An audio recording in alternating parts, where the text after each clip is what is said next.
for another amazing segment to our summer grilling series and food series. And we are meeting amazing people within the food industry, learning so many great things. Tonight, we are privileged to have Gabriel Geller of the Royal Wine Corporation and creator of Kosher Wines Sharing and Experiences group on Facebook. It's amazing to have him here at 550 in Cedarhurst, New York. And we're going to be talking about and learning about what wines pair well with which foods. Now, some foods you'll be grilling, cooking, baking, or just going out and eating at a local restaurant and enjoying the experience. But when you get your food menu and then you get your beverage menu, your drink menu, you sometimes don't know what to get. We're lucky to be joined by Gabriel Geller himself. Gabriel, thank you so much for joining me tonight. My pleasure. How are you doing? Thank God. We're going to be doing amazing very, very soon because we have delicious dishes presented here by the bar at 550. And we're about to learn what wines pair perfectly well with which dishes. Now, Gabriel, you explained to me before that you asked Michael Atias, the proprietor here at 550, to give us some signature dishes of theirs? Exactly. So he chose the sole. Dover sole. Dover sole. That looks amazing. Surprise steak. Yeah. Lamb belly. If I'm starting off with the lamb belly, and one thing everyone should keep in mind is that if you're going out and enjoying an amazing experience at a restaurant, or you're grilling at home during the summertime, you're cooking or baking food in the oven, the idea is for us to understand and appreciate wines and know a little bit of which wines pair with which dishes. Okay, so lamb, game meat, is usually best paired with wines that are rich in flavors, rather medium to full-bodied, to really pair with the gamey flavors. It's full flavor. Lamb is a very rich type of meat, very flavorful, very typical. Not all people like lamb, but I love lamb personally. I think So do I. it's just amazing. And this wine here, the Domaine de Tofa, is a blend of Syrah and Mourvedre. It's a wine from Israel, from the Lower Galilee. However, it is made in an old world style, a French style, like the wines from the Rhone Valley. And the flavors of this wine really are just perfect with this type of dish. The lamb goes so amazingly with this kind of wines. There are of course other wines that you can pair with this. A full-bodied Cabernet Sauvignon of course works, but to go with something more original, more interesting and different, I would go with Syrah, with Petite Syrah, with Carignan, those types of wine. Let's take a little taste. Let's see what we're having over Absolutely. here. Here we go. Nobody has the resources to Chaim. L'chaim Baruch atah Adonai Chol Baruch Pri Hagafen. Amen. Baruch atah Adonai Eloheinu melech haolam baruch pi hagafen.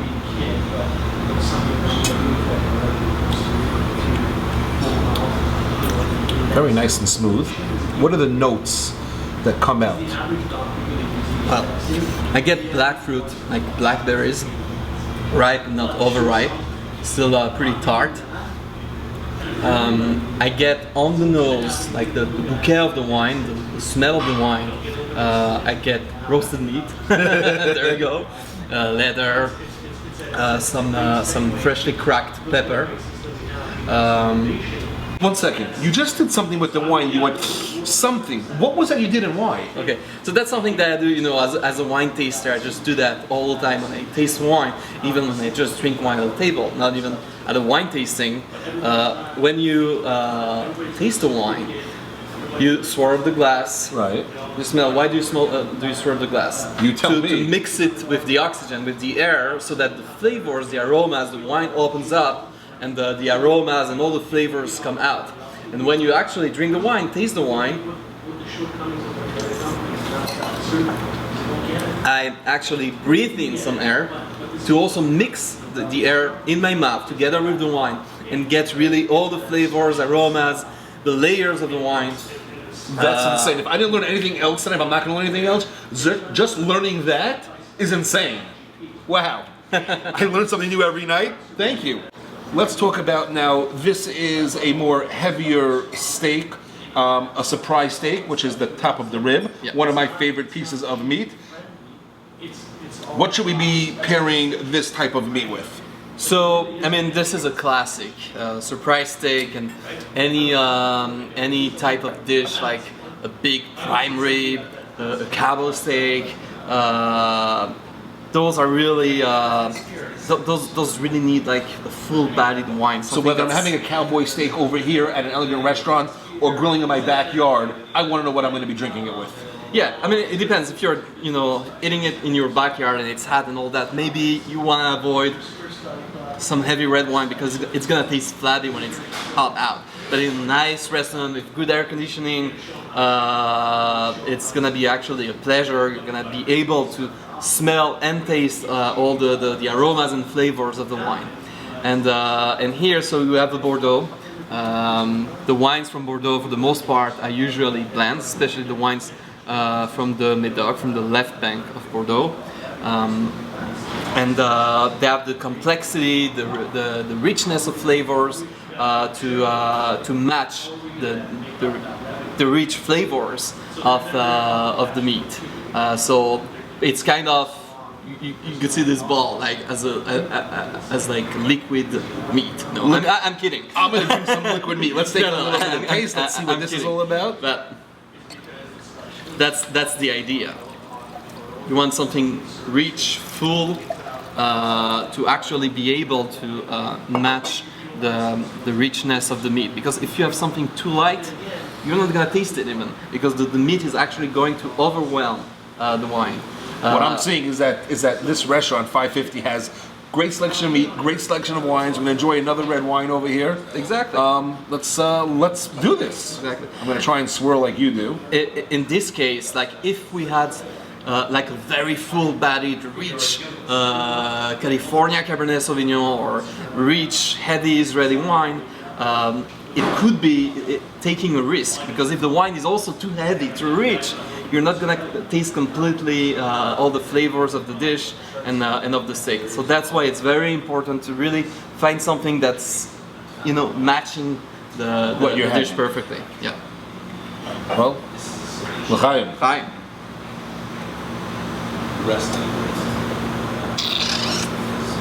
I hope I did that right. I'm learning. Wow. This wine is actually developing, since the last time I had it, developing those earthy notes that are typical to Bordeaux wines. And I love that personally. I envy you. I wish one time in the near future, with learning from you and everything, and now that you actually live near me out where we live, that with all these experiences that I'm having and following you on your Facebook group, I'll be able to understand and appreciate more and more of what's going on and be able to really understand the knowledge of what's happening. It's insane. Sure. I mean, it will be my pleasure to show you and to teach you, to taste wine together, and match it with the food, because I think that since you have been in the food business for a long time, and you go to so many restaurants and taste so many different types of food all the time, you have that palate. You know all those nuances and flavors, and you're more likely than someone else to actually catch on. To pick it up and everything. Pick it up, exactly, with wine. So we're gonna move over a little bit to the Dover sole. Dover sole. It has. I see the dressing. This looks like a very flavorful dressing for fish, and it's not too fatty. It's not as fatty as salmon, for instance, or as red tuna, for example. And you need something that has good acidity, not too high, and more subtle flavors. For that, Sauvignon Blanc would be actually perfect. A nice, crisp, dry Riesling would also work very nicely. So here, the Baron Herzog Sauvignon Blanc from Try a little bit over Clarksburg, California. Clarksburg is where is located the vineyard of the Herzog family, their own vineyard, where they grow their own grapes. They don't buy the grapes from these vineyards; they own it. Really?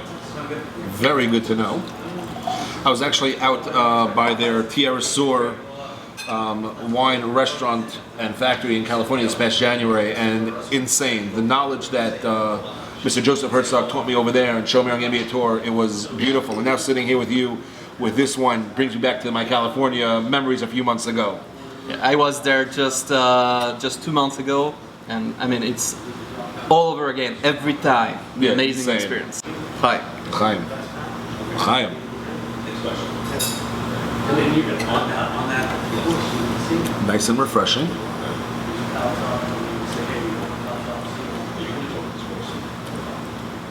I think some fruitiness in the back. I'm not sure. I can't pinpoint what exactly, but you're getting a little fruitiness taste in the back. What am I tasting? It's the typical fruitiness of New World wines, California wines. Here, in this case, Sauvignon Blanc, typical citrus aromas. Was it a little bit of grapefruit maybe or something? A bit of grapefruit, lemon zest, those types of flavors, a bit of tart, green apple, like the peels, if you can picture that. You know, it's all about also your imagination when you associate the flavors, the aromas of a wine with something that you know. Because if someone, for instance, has never tasted blueberries in his life, he cannot say, this wine smells of blueberries. I mean, he doesn't have a clue. So you actually, each and every person, each and every individual actually associates the wines that he or she is drinking with the flavors and aromas that he or she is familiar with. And those are the flavors and aromas that I pick up. It's actually very personal, I think. What is more important in any wine is balance. If the wine is not too acidic or not acidic enough, or if you taste the alcohol, or if the fruit is like overwhelming, you only taste like fruit, but it's flabby, it's flat, those are wines that are not balanced. However, when you have harmony, like with this wine, good acidity, not too much, some nice fruit, it's balanced, so it will be enjoyable. And it's even more important when you're actually pairing the wine with the food. Wow, you're like Google in real person. This is insane. I want to thank you so much for joining me tonight. It was a real pleasure. We learned so much tonight. This was amazing. It really, really was. Learning and understanding which wines to pair with which dishes. I know it was just a brief overview of a few dishes that we had. Some lamb, some meat, some fish. The sky's the limit. There's so much out there. We understand. You could email us both. You could email Gabriel and message him on his Facebook group. He loves getting questions, loves helping people. I want to thank everybody once again. This was an amazing segment. Thank you so much for joining us tonight and tuning in. And we'll see you next time. Wasn't that clip amazing? Subscribe to my YouTube channel to get an endless supply of me.